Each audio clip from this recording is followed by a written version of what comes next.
You know something? We have to give Devolver a lot of credit. They have impeccable taste over there. I don't know who does all of the discovery and the decision-making for what games to publish, but I can point to so many Devolver games over the years that I have been absolutely in love with. The latest is a game called The Messenger. It's from Sabotage, the latest that I've played. I know that they've got Gris out there. I haven't had a chance to play that game yet, but The Messenger has just blown me away. I looked at this game about a month ago and I thought, okay, that looks pretty cute. You know, it's got a crude kind of Ninja Gaiden art style from the NES. There's a lot of games like that, a lot of cool Metroidvania type of experiences. You know what? I'm going to wait a little while. Then I started to see all kinds of people talking about it in chatter. Importantly, I saw Spawnwave talk about how much he loved it for our Rocket and Ray Gun Awards, and I thought, you know, I better check this game out. So I downloaded it and freaking got addicted to it immediately.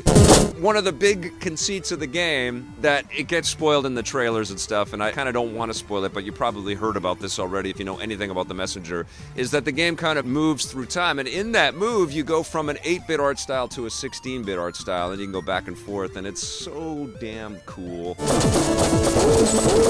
The thing that is so astoundingly beautiful about this game are the mechanics are perfect. It doesn't ever slap you down. It doesn't ever make you feel like you're clumsy or you're failing or you're not connected with the mechanics at all. And I love that about the game. You feel like a badass from the get-go. They give you this cloud stepping mechanic, which means when you attack an object or an enemy, you bounce off of them, and that gives you all kinds of propulsion ability, which is great. So you find yourself double jumping and hopping all over the environments. Really, really cool stuff. And of course, you also get the ability to hang on walls, and you get a rope dart that allows you to zip across the different places. Underwater swimming is really cool, and the instantaneous kind of effect of jumping into the water, and the music all changes and the audio effects all change. Really, really slick. Unbelievable production values in this game. The mechanics just don't let you down. You get angry because you got to start over sections or a boss is difficult, but you never get angry at the controls. And I don't know too many side-scrolling platformer challenge games like this where there is a level of difficulty, even Metroid, even Castlevania, where there isn't a moment where you're like, oh my God, I can't get this, I can't get this. And I think as we complain about our difficulties with games, we often look at and point at the controls and say, these controls are too hard.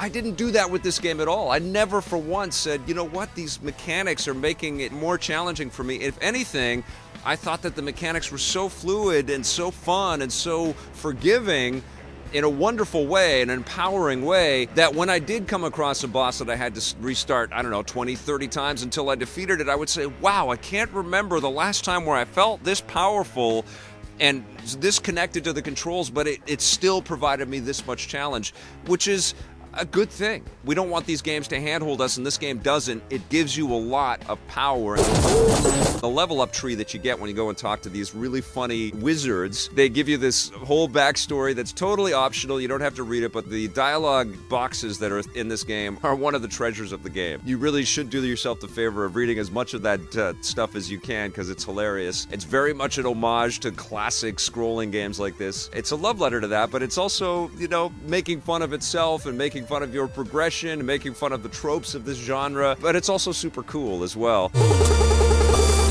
This is just such a beautiful accomplishment from a studio that this is their debut game. I think it won an award at the Game Awards, actually, for Best Debut Studio. And they deserve it, man. This game is incredible. It is so much fun to play. I'm going to give The Messenger a 9 out of 10.